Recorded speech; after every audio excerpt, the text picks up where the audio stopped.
자, 오늘 함께 나누실 말씀은 누가복음 18장 18절에서 27절까지의 말씀입니다. 누가복음 18장 18절에서 27절까지의 말씀입니다.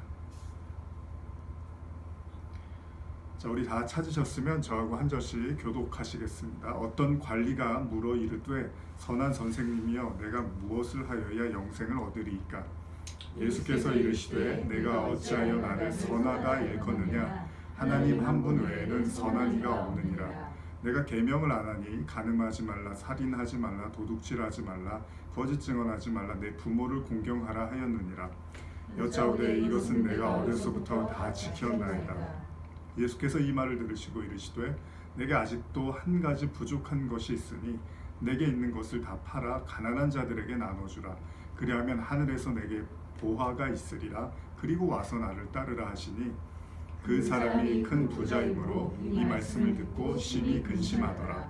예수께서 그를 보시고 이르시되 재물이 있는 자는 하나님 나라에 들어가기가 얼마나 어려운지 낙타가 바늘길로 들어가는 것이 부자가 하나님 나라에 들어가는 것보다 쉬우니라 하시니 듣는 자들이 이르되 그런 중 누가 구원을 얻을 수 있나이까? 이르시되 무릇 사람이 할 수 없는 것을 하나님은 하실 수 있느니라. 자, 오늘은 그 부자 청년이라고 잘 알려진 그 내용에 대해서 함께 말씀을 좀 나누려고 하는데요. 오늘 읽으신 본문처럼 예수님께 어떤 사람이 질문을 합니다. 선한 선생님이여 내가 무엇을 하여야 영생을 얻으리이까? 근데 예수님이 대답을 하시는데 사실 이 대답이 참 난해하고 어렵게 느껴집니다. 네가 어찌하여 나를 선하다고 일컫느냐? 하나님 한 분 외에는 선한 이가 없느니라. 자, 그러면서 예수님이 그 계명을 말씀하시죠. 10계명이죠, 우리가 잘 아는. 근데 이 10계명을 가만히 보십시오. 아래에 있는 10계명을 이야기합니다. 거짓 증언, 간음하지 말라, 도둑질하지 말라, 살인하지 말라, 부모 공경. 그 위에 있는 10계명을 얘기하지 않고 아래에 있는 10계명을 얘기를 하세요. 그런데 이 사람이 뭐라 하냐면 그거는 원래 어려서부터 다 지켰대요.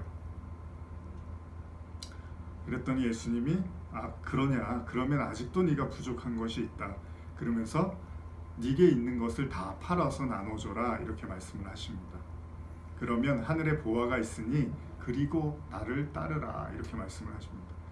근데 이 사람이 갑자기 그렇게 자신감에 넘쳤던 사람이 큰 부자이므로 이 말씀을 듣고 심히 근심하더라 이렇게 말을 합니다.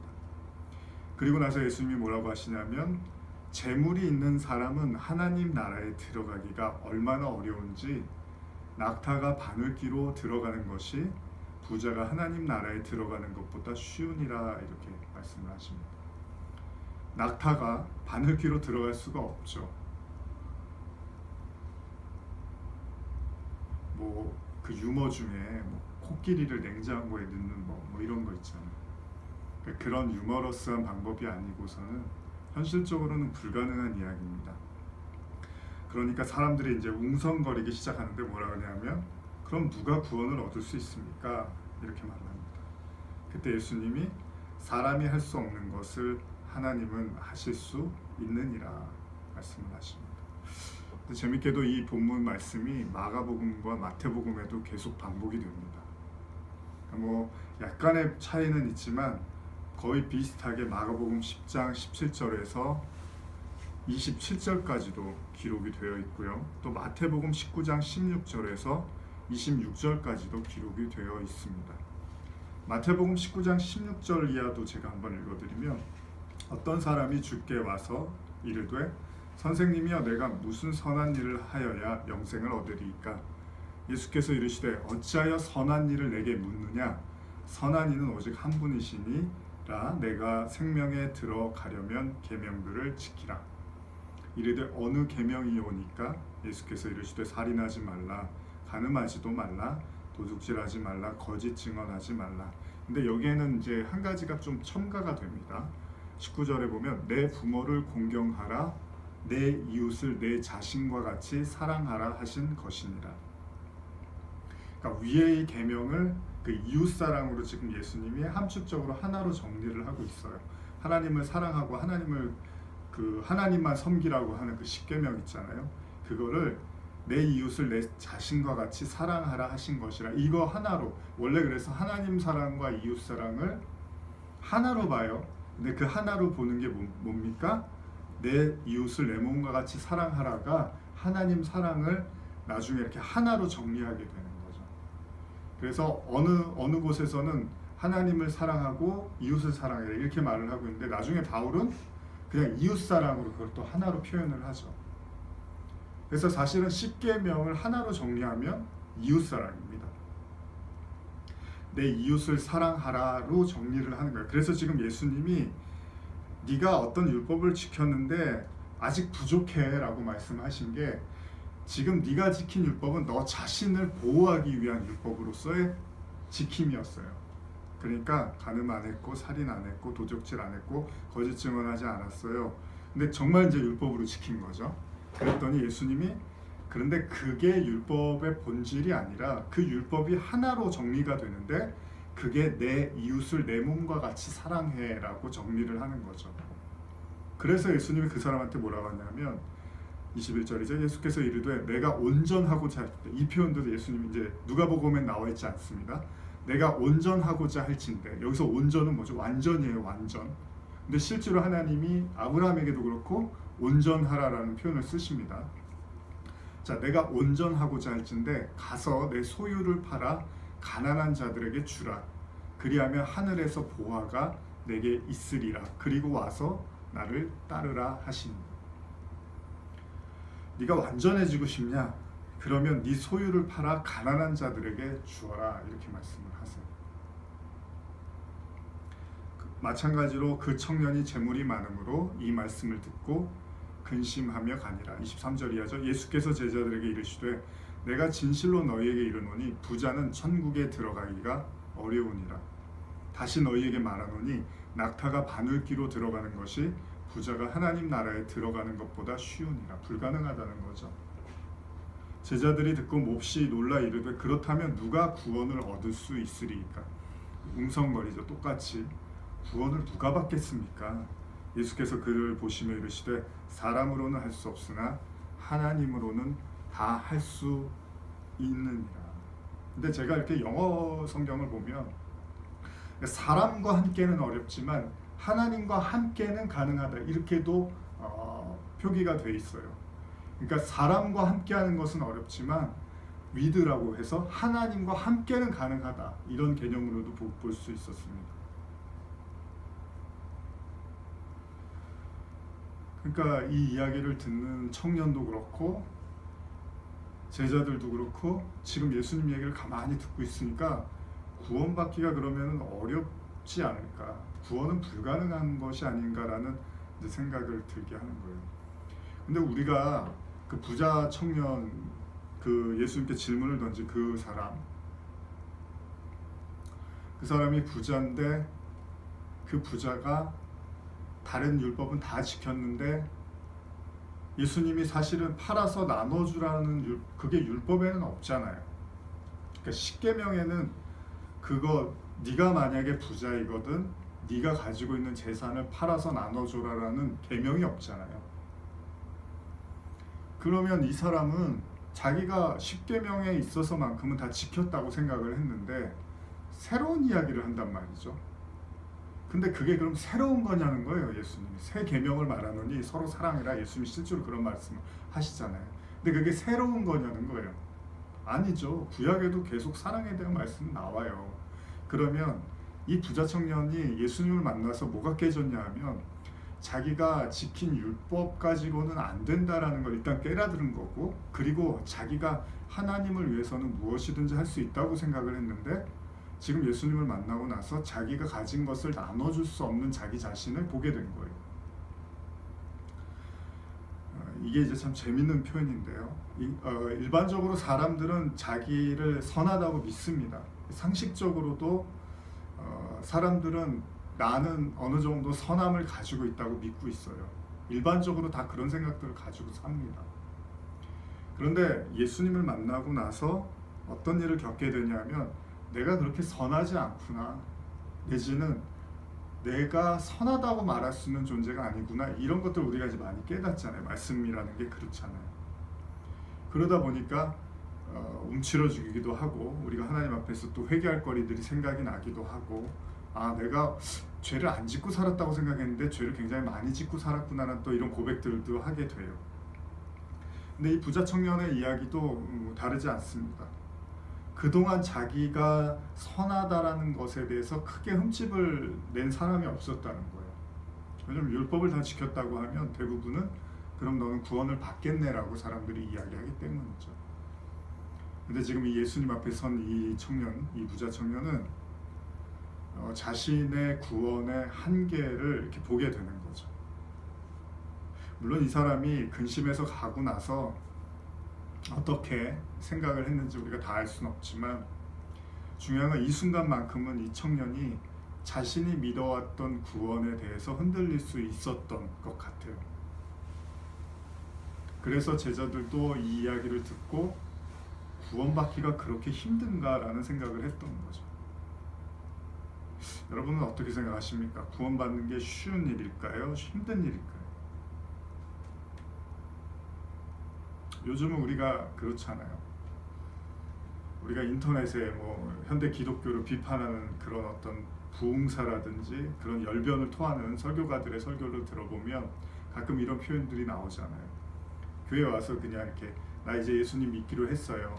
내 모든 죄는 사함 받았어요. 이렇게 기도만 하면 모든 구원이 이루어졌고 이제 영생을 얻었다라는 값싼 구원을 말하는 기독교에 대한 비판을 하는 설교가들을 우리가 봅니다. 여러분들은 어떻게 생각하십니까? 구원은 어려운 걸까요? 구원은 쉬운 걸까요? 어디서는 굉장히 쉬운 것처럼 말하고 어디서는 굉장히 어려운 것처럼 말하는데 오늘 본문이 그렇습니다. 낙타가 바늘귀에 들어가는 것처럼 어렵다고 이야기합니다. 불가능하다는 얘기죠. 부자 청년의 근심이 커지고 모르겠어요. 나중에 그걸 팔았는지 아니면은 그냥 자기의 옳은 대로 믿고 살았는지는 모르겠습니다. 예수님은 왜 이 사람에게 십계명이 아닌 다른 이야기를 했을까요? 물론 우리가 이제 말씀을 풀어서 계속 이야기를 하겠지만 십계명의 정신은 자기 자신을 위한 것이 아니었던 거죠. 십계명의 본질은 결국 이웃사랑으로 축약되는 거예요. 이게 신약이에요, 신약. 그래서 예수님이 이웃사랑으로서 그 십계명을 정리해 주는 거죠. 하나님 사랑하고 내 이웃을 내 몸과 같이 사랑해라. 그런데 결국 그 하나님을 사랑하는 것이 이웃을 사랑하는 것이니까 이웃 사랑하는 자가 결국 하나님을 사랑하는 거다. 이렇게 축약이 되는 거예요. 그런데 우리가 그럼 이웃 사랑도 그래요. 그러면 이웃 사랑을 여러분 하나님 안 믿고도 이웃 사랑하는 사람 많잖아요. 그 사람들은 이미 구원을 받은 걸로 우리가 이해를 해야 되는 거죠. 근데 또 성경은 그게 아니란 말이에요. 우리가 잘 아는 고린도전서 13장이 그런 이야기잖아요. 내가 구제를 하고 심지어 내 몸을 불사르게 내어준다 할지라도 그 속에 사랑이 없으면 그거는 소리나는 꽹과리처럼 아무짝에도 쓸모가 없다라고 또 바울은 얘기한단 말이에요. 그럼 결국 그 이웃사랑에 대한 본질을 깨우치지 못한 부자 청년에게 예수님은 날카롭게 너가 가진 재물을 나눠줄 수 없는 너의 연약함, 그런데 그럼 여러분 부자들은 다 반씩 나눠줘야지 천국 들어갑니까? 그리고 어디서부터가 또 부자입니까? 여러분들 중에 부자와 가난한 사람은 어떻게 구분져야 됩니까? 여기 보면 사업하시는 분도 계시고 직장을 다니시는 분도 계시고 그러면은 부자를 어느 기점으로 부자를 삼아야 돼요? 이게 어려운 거예요. 또 반을 나눠주라는데 또 반은 어느 걸 기점으로 대출 받은 것까지 포함해서요? 아니면 무턱대고 나눠주라고 하시는 예수님도 야속하지만 듣는 사람도 당황스러운 거죠.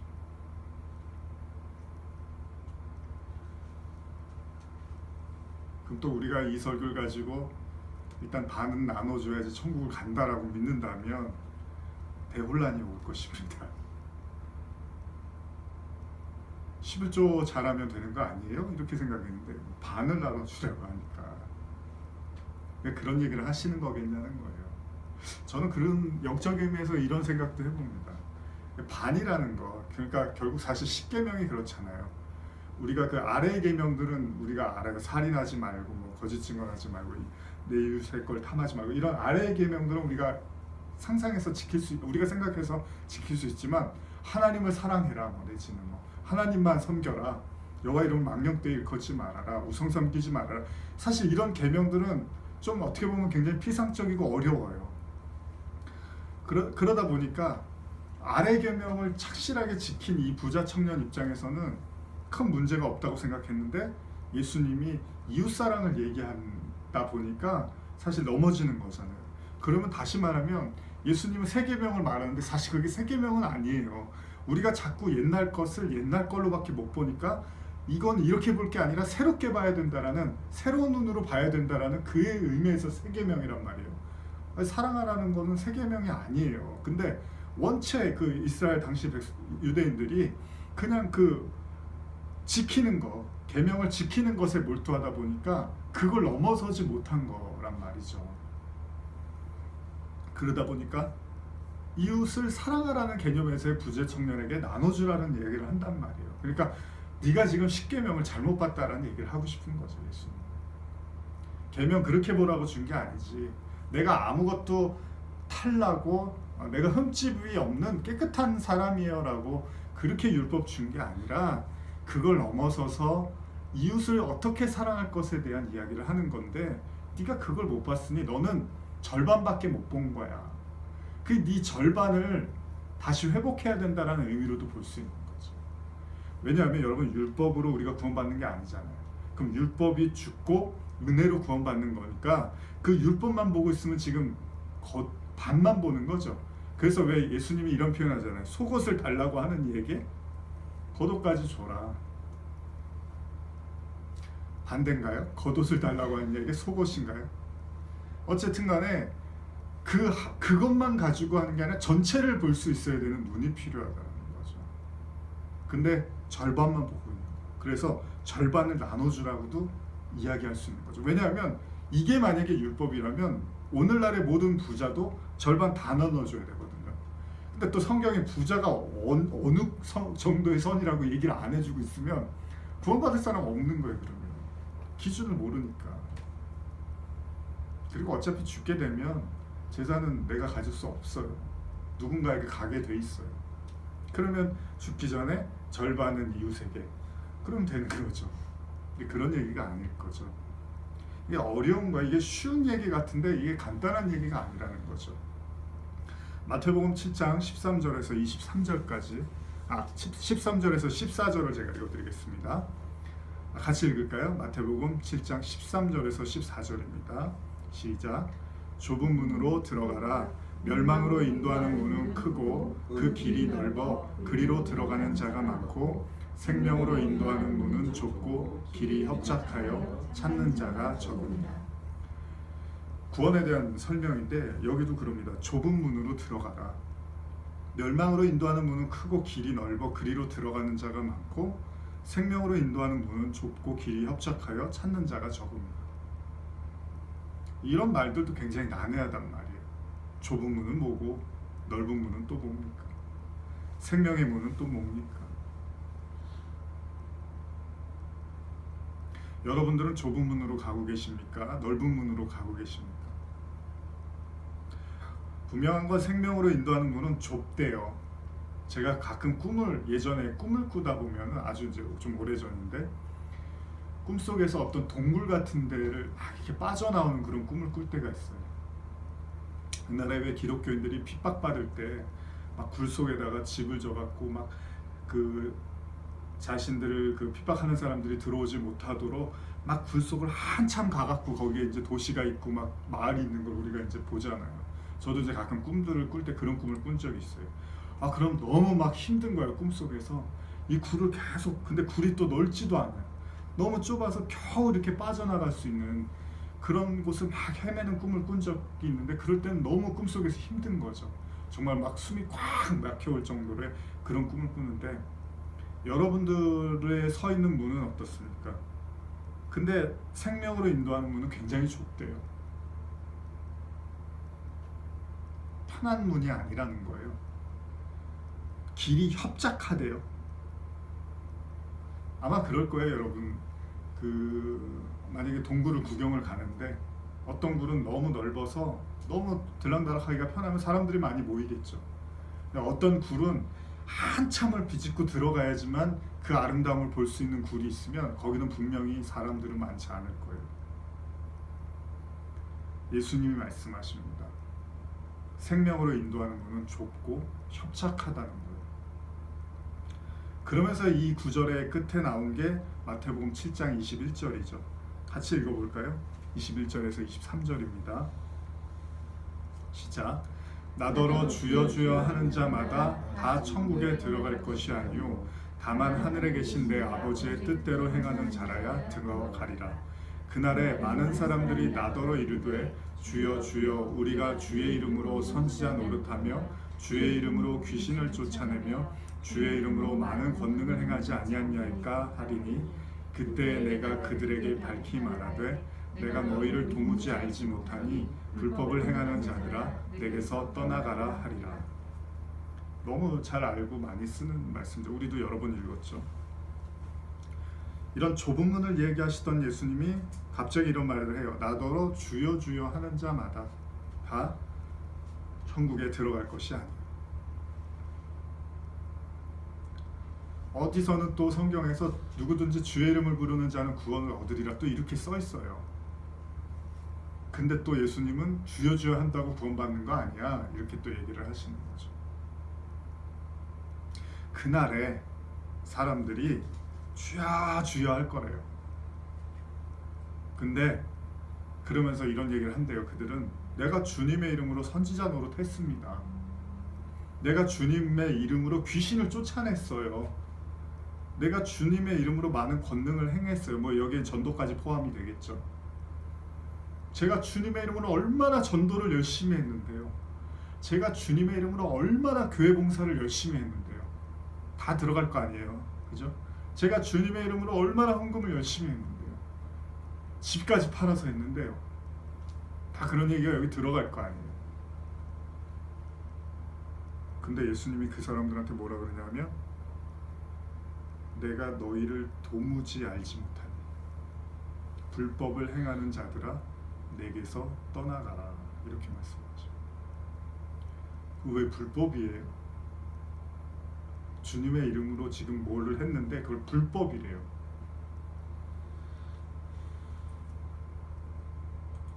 그게 왜 불법이에요?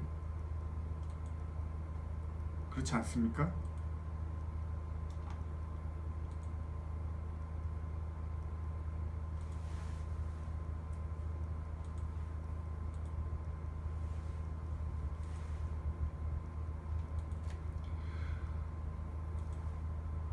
여기 보면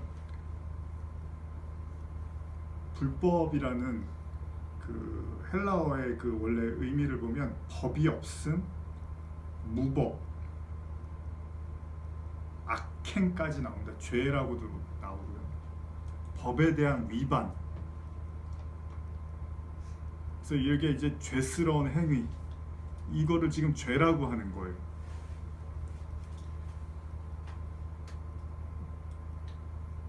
왜 이게 불법입니까? 아니 주님의 이름으로 귀신을 쫓아내고 이거 다 했는데 왜 불법이에요?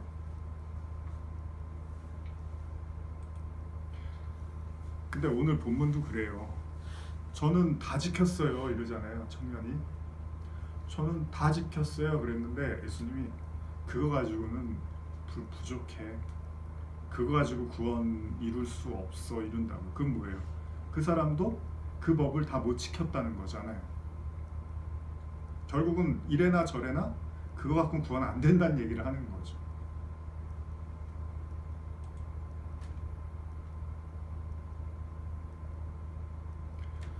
누가복음 13장 22절 이하에도 비슷한 이야기가 있는데요. 제가 한번 읽어드릴게요. 누가복음 13장 22절입니다. 예수께서 각 성, 각 마을로 다니사 가르치시며 예루살렘으로 여행하시더니 어떤 사람이 여짜오되 주여 구원을 받는 자가 적으니이까 그들에게 이르시되 좁은 문으로 들어가기를 힘쓰라. 내가 너희에게 이르노니 들어가기를 구하여도 못하는 자가 많으니라. 집주인이 일어나 문을 한 번 닫은 후에 너희가 밖에 서서 문을 두드리며 주여 열어주소서 하면 그가 대답하여 이르되 나는 너희가 어디서 온 자인지 알지 못하노라 하리니 그때 너희가 말하되 우리는 주 앞에서 먹고 마셨으며 주는 또한 우리를 길거리에서 가르치셨나이다 하나 그가 너희에게 말하여 이르되 나는 너희가 어디서 왔는지 알지 못하노라 행악하는 모든 자들아 나를 떠나가라 하리라. 여기도 지금 똑같은 의미로 행악이라고요. 주 앞에서 먹고 마시고 가르치셨대요. 주님이 길거리에서. 근데 예수님이 나는 모른다는 거예요. 그래서 28절에 너희가 아브라함과 이삭과 야곱과 모든 선지자는 하나님의 나라에 있고 오직 너희는 밖에 쫓겨난 것을 볼 때에 거기서 슬피 울며 이를 갈리라. 사람들이 동서남북으로부터 와서 하나님 나라의 잔치에 참여하리니 보라 나중된 자로서 먼저 될 자도 있고 먼저 된 자로서 나중될 자도 있느니라 하시더라. 이렇게 굉장히 이제 난해하고 어렵죠. 아니 나는 열심히 했는데요. 아니 나는 주님 앞에서 먹고 마시면서 주님의 전을 떠나본 적이 없는 사람인데요. 근데 예수님이 불법이라고 말을 하는 거예요. 그럼 도대체 어떤 사람은 합법이고 어떤 사람은 불법인 거예요? 근데 이것을 여는 키워드가 하나 있다면 좁은 문이에요. 좁은 문. 그러면 우리는 좁은 문 하면 또 고생 많이 하고 뭐 헌신을 많이 하고 이런 쪽으로 생각할 확률이 높잖아요. 나는 밥도 안 먹고 전도했어? 난 진짜 내가 먹는 거 다 아끼고 헌금했어? 난 정말로 예배 빠져본 적이 없어? 뭐 이런 거 우리가 다 얘기할 수 있잖아요. 근데 어떤 사람은 그게 행악이고 어떤 사람은 또 그걸 인정해 줄 텐데 도대체 그 차이가 어디 있냐는 거예요.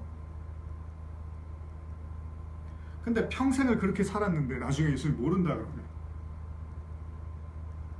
그것만큼 억울한 게 어디 있습니까? 평생을 나는 기독교인으로 정말 나는 자랑스러운 기독교인으로 살았는데 주님이 모른다 그러면 그것처럼 억울한 게 어디 있어요? 그게 오늘 부자 청년이에요, 여러분. 자기 뭐라 그럽니까? 자기 어렸을 때부터 다 지켰다고 그러잖아요. 우리도 어렸을 때부터 지키지는 않잖아요. 근데 유대인들은 원래 그렇지만 어려서부터 나면서 다 지켰다는 거예요. 우리 그런 신앙 있잖아요. 난 나면서부터 교회 다녔다고 하는 모태신앙. 나중에 이제 회의들을 많이 갔죠. 내가 정말로 나면서부터 교회를 다닌 게 맞나? 어느 날 문득 찾아오는 생각들이 들죠. 그냥 가족들이 나가니까 나간 거였는데 나는 당연히 모태신앙이니까 당연히 믿음이 있다고 착각했던 시간들이 어느 순간 찾아오기도 하죠. 물론 뭐 다 그런 건 아니지만. 자, 부자 청년하고 똑같은 얘기입니다. 주님, 저 다 지켰어요. 미안한데 아직 아니야. 응, 아니야. 아직 아니야. 이러는 거예요. 아니지 아니지 않나요? 이러고 싶은데 응, 아니야 아직 이렇게 말씀하시죠.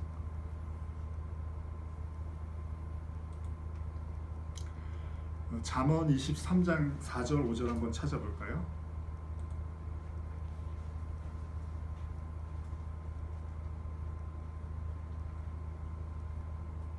잠언 23장 4절과 5절입니다.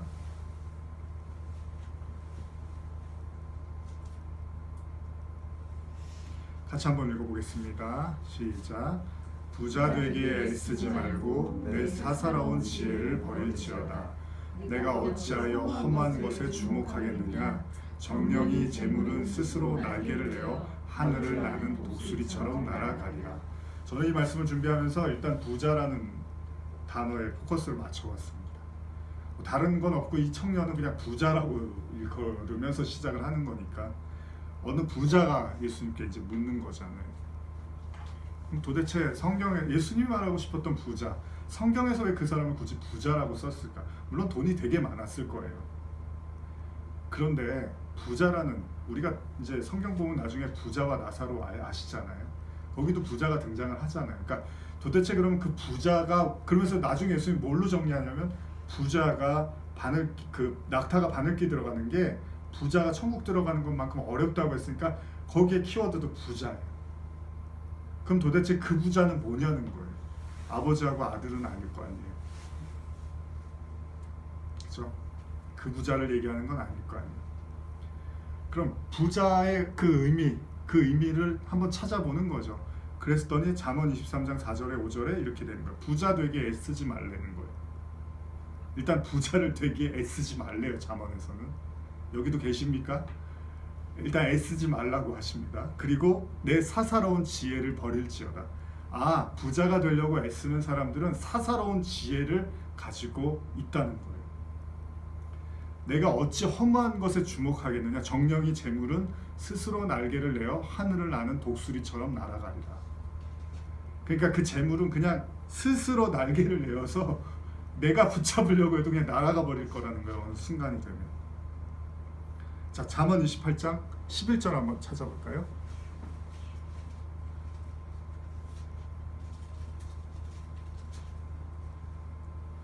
잠언 28장 11절입니다. 같이 읽어볼게요. 시작.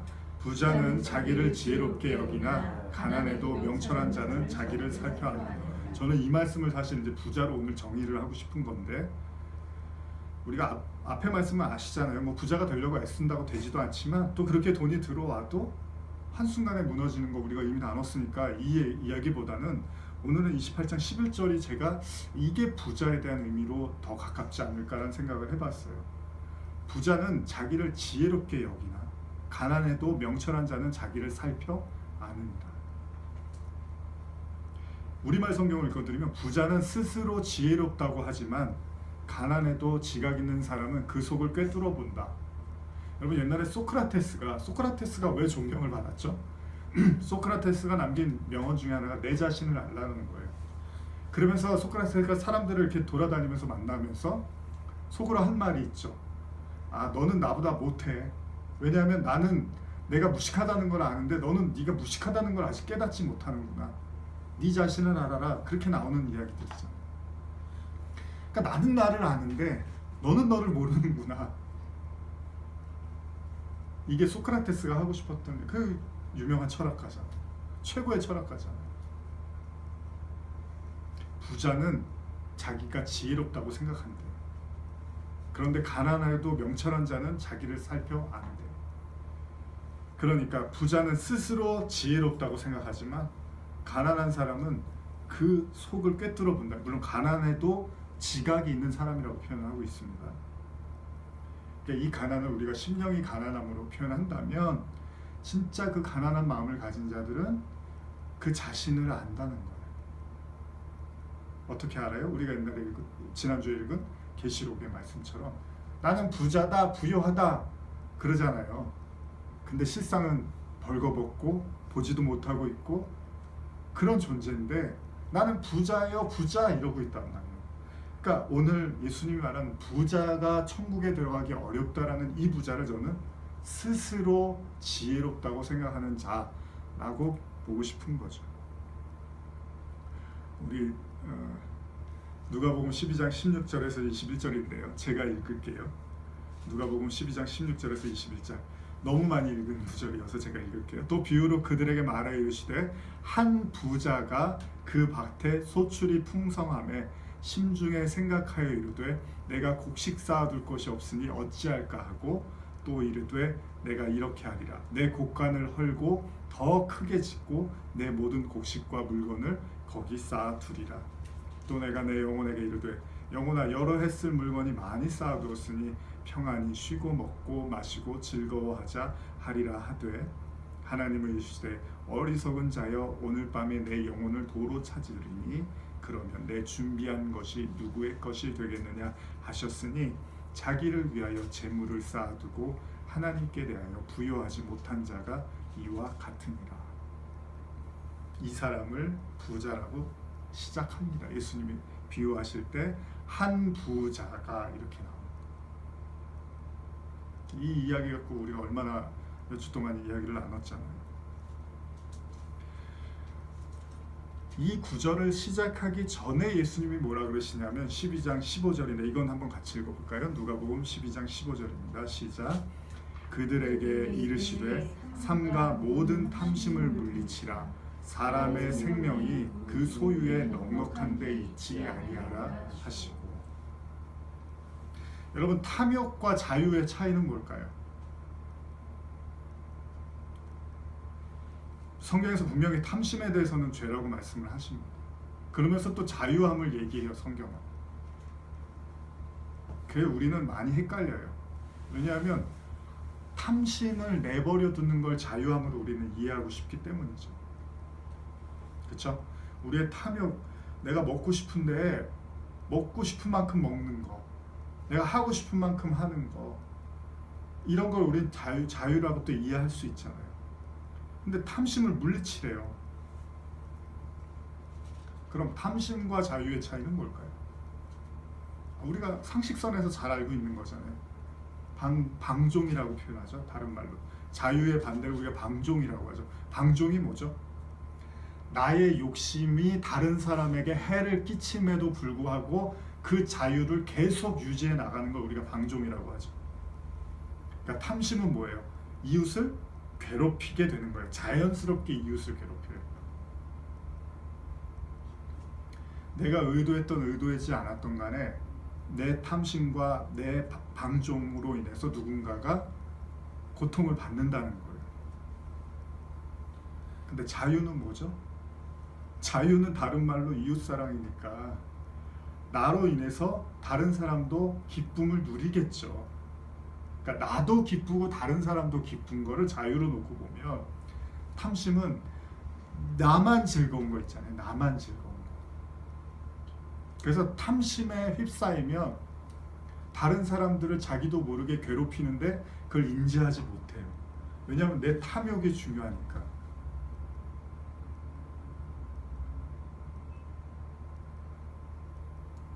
그래서 오늘 아침에 오다가 차 안에서 그런 얘기를 했는데, 뭐 어떤 사람들은 그런다며요. 뭐 배달을 시켜놓고서 배달원이 이제 음식을 갖고 오면 쓰레기 좀 갖다가 버려달라고 하고, 근데 그걸 아무렇지도 않게 생각을 한대요.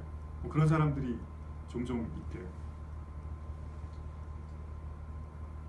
그러니까 내가 중요하니까 다른 사람의 어떤 그 당연한 그 사람의 권리이고 입장인데 그거는 별로 중요하지가 않은 거예요. 특히 오늘날 한국 사회는 더 그런 것 같아요. 하도 그 차별이 많이 이루어지다 보니까 그냥 그래도 되는 사람이라고 막 이렇게 사람을 이렇게 함부로 대할 때가 있죠. 사실 다 고생들 많이 하고 정말 어려움 속에서 일하는 거잖아요. 근데 우리도 모르게 그 상대방을 굉장히 불편하게 하고 힘들게 하는데 우리가 인지하지 못할 때가 굉장히 많죠.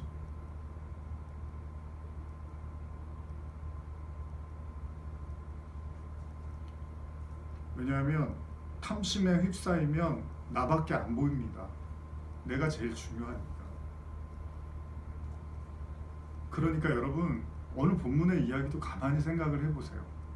지금 부자 청년한테 왜 예수님이 너 아직 그거 갖고 글렀어? 라고 할까요? 너는 율법을 탐심으로 지키는구나. 넌 구원도 탐욕으로 받고 싶어 하는구나. 너는 하나님을 탐심의 하나님으로 이해하고 있구나. 아직 멀었어. 넌 율법을 줬더니 고스란히 그 율법 안에서 너 구원받을 생각만 하고 있었구나. 내가 율법 그러라고 줬냐? 율법의 정신이 그런 거야? 저 이런 거 다 지켰는데요? 저 이렇게 나쁜 짓 안 해봤는데요? 여러분, 베드로가 그 환상 속에서 부정한 거 먹으라고 3번 부정하잖아요. 예수님의 하나님의 말씀. 거기서도 어떤 정신이 나타나는 겁니까? 사실은 베드로의 마음속에 깨지지 않는 그 율법 때문에 베드로가 이방인들에 대한 전도가 계속 멈춰지고 있었어요. 근데 나중에 그 환상을 보고 나서야 이방인들한테도 복음이 들어가는구나, 이렇게 깨닫는 거예요. 그러니까 절반짜리의 율법을 이해하고 있는 거예요. 율법을 절반만 이해하고 있는 거예요. 그래서 복음은 예루살렘과 유대와 사마리아와 땅끝까지 가야 돼요. 이렇게 내세 개념으로 보면 예루살렘과 유대와 사마리아와 땅끝까지 가야 되는데 우리는 예루살렘에 머물러 있는 거죠. 왜? 율법을 나 구원받는 것만 생각하니까. 그러면 나 구원받는 게 중요하지 않나요? 중요하죠. 중요하죠. 근데 예수님이 십자가로 어떻게 구원했냐고요.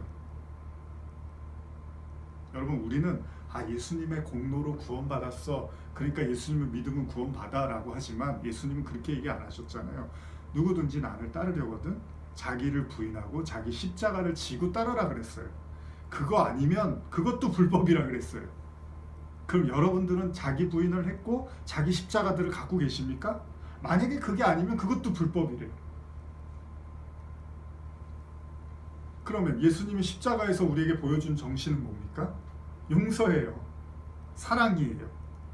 그러면 그 용서와 사랑을 받은 우리가 용서와 사랑으로 살지 못하면 그것도 절반짜리 구원이라는 거죠. 그래서 우리 이미 너무 많이 나눴죠. 용서하지 못하면 너도 용서 안 받은 거와 다름없어. 이게 주기도문이잖아요. 그러니까 이게 말씀들이 막 이렇게 다른 얘기를 하고 흩어져 있는 것 같은데 이렇게 모아보면 그냥 다 하나로 이렇게 뭉쳐질 수가 있는 거예요. 그래서 예수님이 부자 청년한테 뭐라 그러는 거예요? 가서 사랑해 좀. 네가 그 사랑을 모르고 어떻게 구원받았다고 하느냐.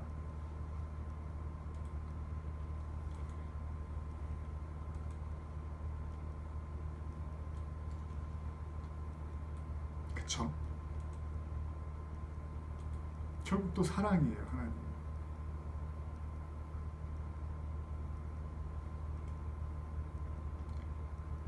제가 요한일서 우리 같이 한번 찾아볼까요? 요한일서 4장 8절입니다. 너무 유명한 말씀이죠.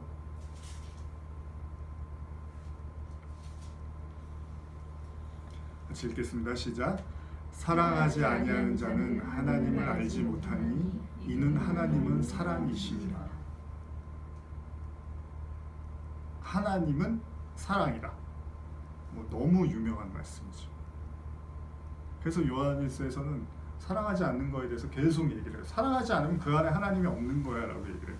다시 말하면 구원받은 자로서의 사랑은 그 사랑이 나타날 수밖에 없다는 거예요. 그러니까 그 부자 청년 같은 소리를 못 한다는 거죠. 나 율법 다 지켰으니까 이제 구원받는 거 아니에요? 이런 소리를 못 한다는 거예요. 그러니까 자꾸 이렇게 확인하려고 드는 거죠. 자기가 구원이 불안하니까 예수님한테 확인을 받고 싶은 거예요. 근데 예수님이 아니라는 거예요. 그거 갖고 구원 안 된다는 거예요. 누가복음 19장 1절에서 10절까지 한번 교독해 보시겠습니다. 누가복음 19장 1절에서 10절입니다.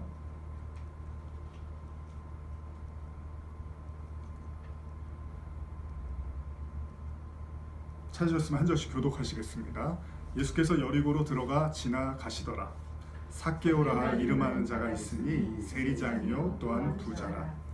그가 예수께서 어떠한 사람인가 하여 보고자 하되 키가 작고 사람이 많아 할 수 없어 앞으로 달려가서 보기 위하여 돌 무화과 나무에 올라가니 이는 예수께서 그리로 지나가시게 됨이로라. 예수께서 그곳에 이르사 쳐다보시고 이르시되 삭개오야 속히 내려오라 내가 오늘 내 집에 유하여야겠다 하시니 급히 내려와 즐거워하며 영접하거늘 무사람이 보고 수군거려 이르되 저가 죄인의 집에 유하러 들어갔도다 하더라. 삭개오가 서서 주께 여짜오되 주여 보시옵소서 내 소유의 절반을 가난한 자들에게 주겠사오며 만일 누구의 것을 속여 빼앗은 일이 있으면 내 갑절이나 갚겠나이다. 예수께서 이르시되 오늘 구원이 이 집에 이르렀으니 이 사람도 아브라함의 자손임이로다. 인자가 온 것은 잃어버린 자를 찾아 구원하려 함이로다. 오늘 그 부자 청년과 다른 사람이 등장을 해요. 이 사람은 그 자리에서 구원을 받았다고 얘기를 듣습니다. 여러분들이 잘 아시는 삭개오라는 이름을 가졌습니다. 사실 이름의 뜻이 뭐냐면 의롭다, 순전하다라는 뜻입니다. 근데 이 사람은 세리장이에요. 그리고 또한 뭐라고요? 세리장이요 또한 누가 보면 19장이죠. 세리장이요 또한 부자라. 부자에 대한 그 알레르기가 생기셨나요? 부자래요 이 사람도. 그러니까 너무 걱정하지 마세요. 지금 부자도 구원을 받은 사람이 있어요. 키가 작고 뭐 특징을 굳이 얘기하는데 키 작은 걸 얘기하고, 그래서 사람이 많아서 할 수 없이 돌 무화과 나무 위에 올라갔대요. 너무 사람들이 많으니까 이제 오늘 밤 주인공은 내가 되고 싶은데 사람들이 너무 많으니까 나무에 올라간 거죠. 근데 예수님이 그를 보는 거예요. 그리고 내려와라 그러시고 그의 집에 유하러 들어갑니다. 삭개오가 서서 주께 여짜오되 주여 보시옵소서, 내 소유의 절반을 가난한 자들에게 주겠사오며 만일 누구의 것을 속여 빼앗은 일이 있으면 네 갑절이나 갚겠나이다. 예수님이 물어보지도 않았어요. 그리고 삭개오도 그런 말 안 해요. 뭐 제가 구원 받을 수 있겠습니까 없겠습니까 뭐 이런 얘기도 안 해요. 그냥 주님, 제가 절반을 가난한 자들에게 주겠습니다. 그리고 만일 누구의 것을 속여 빼앗은 일이 있으면 내 갑절이나 갚겠나요. 뭐 눈치를 줬나요 예수님이? 가만히 이렇게 부자구나 네가 뭐 이런 눈치를 주니까 갑자기 그냥 탁 치니까 탁 나오는 그런 말은 아니겠죠. 그러면서 예수님이 뭐라 하냐면 오늘 구원이 이 집에 이르렀으니 이 사람도 아브라함 자손이다. 그럼 자선 사업가들은 다 아브라함의 자손이에요. 그게 아닌 거에 여러분들이 주목을 하셔야 돼요. 유의를 하셔야 돼요. 그러면 아까 선지자 노릇하고 그런 사람들도 다 구원받아야 돼요. 그리고 그러면은 고린도 전서 13장에 바울이 그런 말 하면 안 돼요. 내 몸을 불사르게 내어준 사람, 그런 사람 무조건 구원받아야 돼요. 근데 그게 아니란 말이에요. 그게 다가 아니란 말이죠. 출애굽기 22장 1절에 보면 사람이 소나 양을 도둑하여 잡거나 팔면 그는 손 한 마리에 소 한 마리에 소 5마리로 갚고 양 한 마리에 양 4마리로 갚을지라 이렇게 되어 있습니다. 그리고 민수기에 보면 5장 6절 5장 7절인데 이스라엘 자손에게 이르라 남자나 여자나 사람들이 범하는 죄를 범하여 여호와께 거역함으로 죄를 지으면 그 지은 죄를 자복하고 그 죄를 온전히 갚되 5분의 1을 더하여 그가 죄를 지었던 그 사람에게 돌려줄 것이요. 여러분 예전에 어떤 영화 속에서 제가 굳이 영화 이름은 얘기하지 않겠지만 어떤 죄를 졌는데 그 사람이 감옥에 들어갔어요. 그리고 그 사람으로 인해서 고통받았던 사람이 교회를 다니기 시작하고서 하나님이 용서하라고 그래서 이제 그 마음을 갖고 그래 그럼 나에게 고통을 준 사람이지만 그 사람을 용서해야겠다고 감옥을 찾아갔어요. 그랬더니 그 사람이 뭐라 그러냐면 이미 나는 용서를 받았어요 라고 그러고 있어요. 그랬더니 용서하러 갔던 그 사람이 너무 분해갖고 나와서 살짝 정신이 돌 정도로 막 미쳐가는 그런 영화가 있었습니다.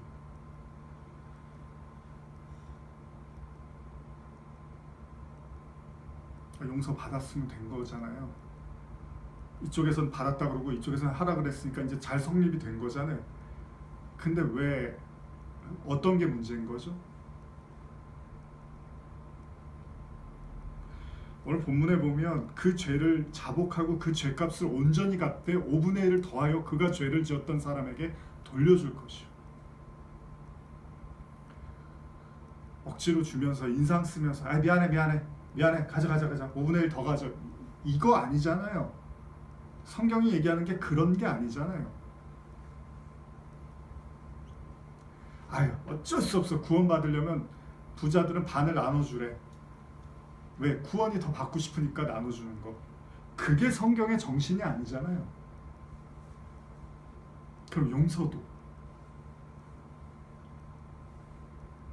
진짜 용서를 구하는 그 마음이 하나님이 바라시는 게 나 용서받았어. 네가 용서하기 전에 나는 이미 용서받았어.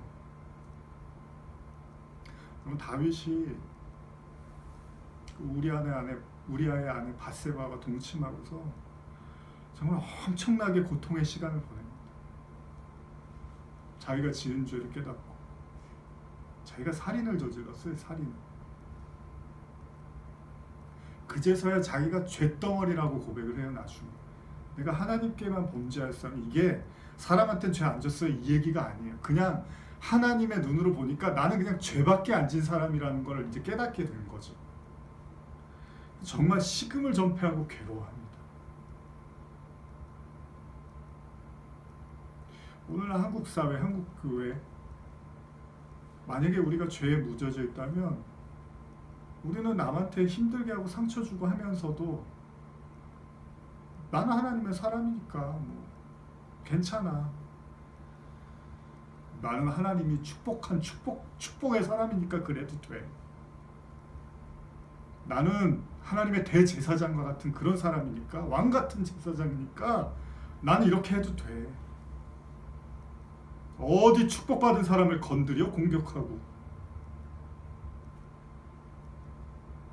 그러니까 성도들 마음이, 크리스찬들의 마음이 막 이렇게 우라가 치미는 거예요. 우라가. 사람은 다 똑같은데 어떤 사람은 죄 짓는 특권이 있는 사람처럼 얘기를 하니까, 건드리면 안 되는 사람처럼 얘기를 하니까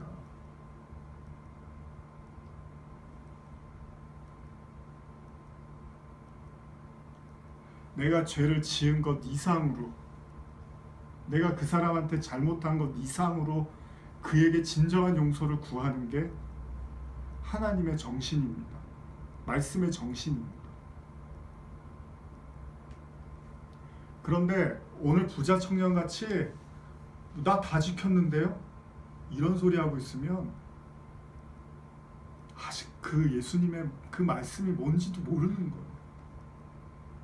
제가 다음 주에 그 내용들은 이어서 왜 예수님이 오늘 이 본문 아래 나와 있는 이제 내용들을 가지고 더 말씀을 나누겠지만, 절반만 말씀을 이해하고 있으면 결국 탐욕적 나로 변해가는 거예요. 자기 연민과 자기 사랑으로 갖춰져서 더 타이트하고 더 강건해지는 자기 사랑에 그 자기애를 견고하게 하는데 말씀을 갖다 쓰는 거죠. 그러면서 부자로 사는 거예요. 나 이렇게 잘났어요. 나 이렇게 똑똑해요. 나 이렇게 죄 안 짓고 살아요. 죄 안 짓는 사람이 어디 있습니까? 죄 안 짓는 사람이 있습니까?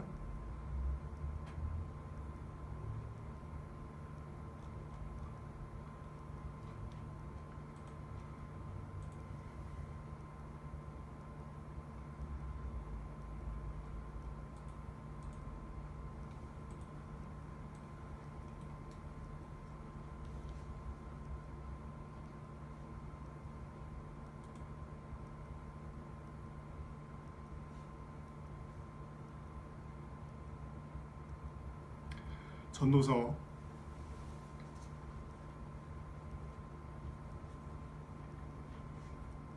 7장 20절 같이 읽겠습니다. 전도서 7장 20절입니다.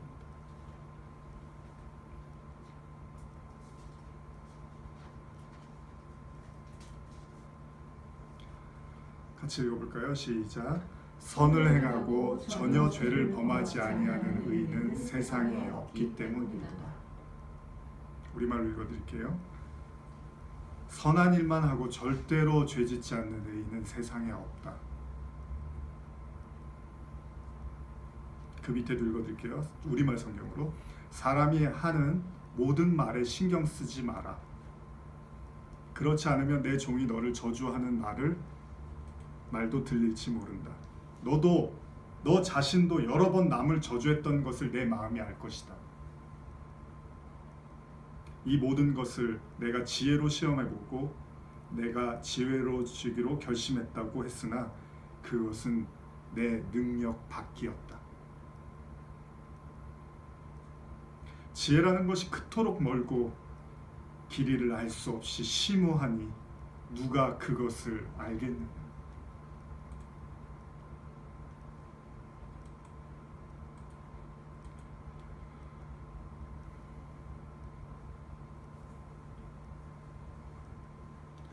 진정한 율법의 정신을 이해하지 못하고 부자 청년처럼, 부자들처럼 성경에서 말하는 부자를 이야기하는 겁니다. 저는 단지 돈을 많고 이런 걸 이야기하는 게 아닙니다. 그러니까 가난해도 부자가 될 수 있는 거예요. 성경에서 의하면.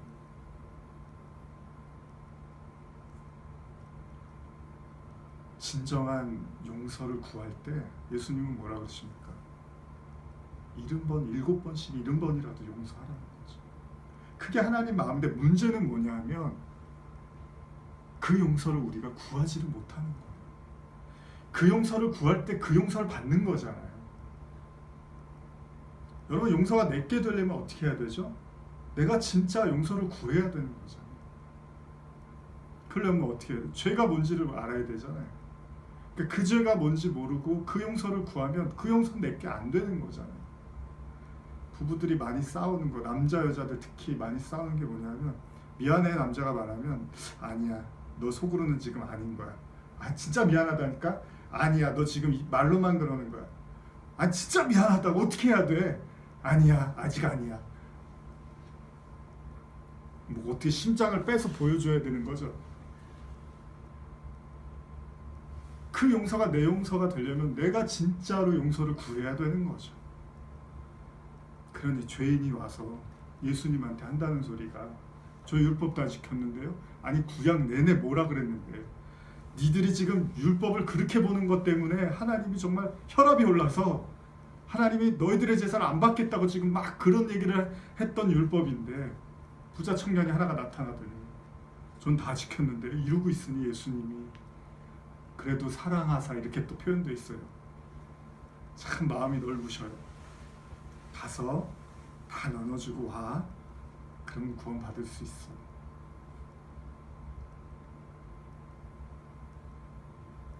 신약도 구약으로 볼 수 있습니다. 우리가 새 계명을 눈을 뜨지 못하면 그 신약도 우리에게 여전히 지켜야 되는 율법으로 탁 치는 거야. 아 부자는 반을 나눠줘야지 구원 받는구나. 가난하니까 다행이다.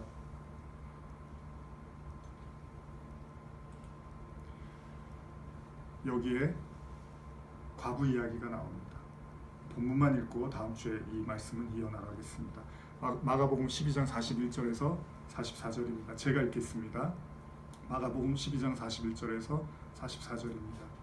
예수께서 헌금함을 대하여 앉으사, 헌금 앞에 예수님이 또 앉아 계세요. 무리가 어떻게 헌금함에 돈 넣는가를 또 보신대요. 여러 부자는 많이 넣는데, 여기 부자가 등장합니다. 한 가난한 과부는 와서 2렙돈 곧 한 고드란트를 넣는지라. 예수께서 제자들을 불러다가 이르시되 내가 진실로 너희에게 이르노니 이 가난한 과부는 헌금함에 넣는 모든 사람보다 많이 넣었도다. 그들은 다 풍족한 중에 넣었거니와 이 과부는 그 가난한 중에서 자기의 모든 소유 곧 생활비 전부를 넣었느니라 하신다. 이런 구절 보면, 제가 이제 중학교 때부터 교회를 다니기 시작했는데 뭐 가정이 그렇게 뭐 막 이렇게 여유 있는 건 그 당시에는 아니었기 때문에 가끔 교회를 갈 때 그 회수권을 아끼려고 이렇게 아침 일찍 교회까지 이렇게 간 적이 여러 번 있었습니다. 그때 제가 이렇게 회수권을 헌금함에 넣었었습니다. 근데 그런 얘기 하는 건가요? 있는 거 다 털어. 지금 주머니에 있는 거 다 넣은 사람, 그 사람이 제일 많이 넣은 거야. 그건 아니겠죠. 감상적으로 이해하면 우리가 그렇게 볼 수 있어요. 만약에 제가 평소에 5만 원 넣고 다니다가 오늘은 1,000원을 넣고 나갔는데 오늘 1,000원을 넣었어요. 그럼 많이 넣은 거 그거 아니잖아. 그런 얘기가 아니잖아.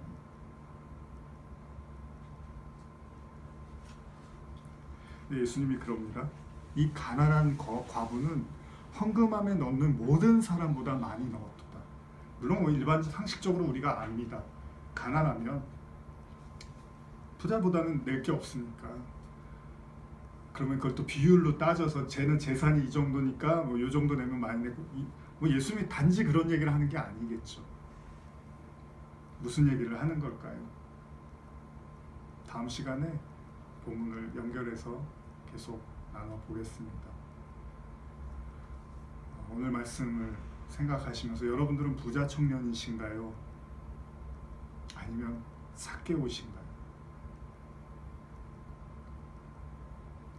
그 삭개오와 부자 청년이 담고 있는 의미는 무엇일까요? 다시 한번 또 생각해 보시는 시간 되셨으면 좋겠습니다. 기도하시겠습니다. 하나님 감사합니다.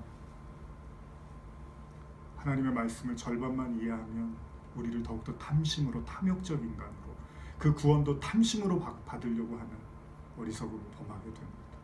주님, 진정으로 그리스도로 부유한 자가 되게 하여 주시옵소서. 예수님의 이름으로 기도드립니다.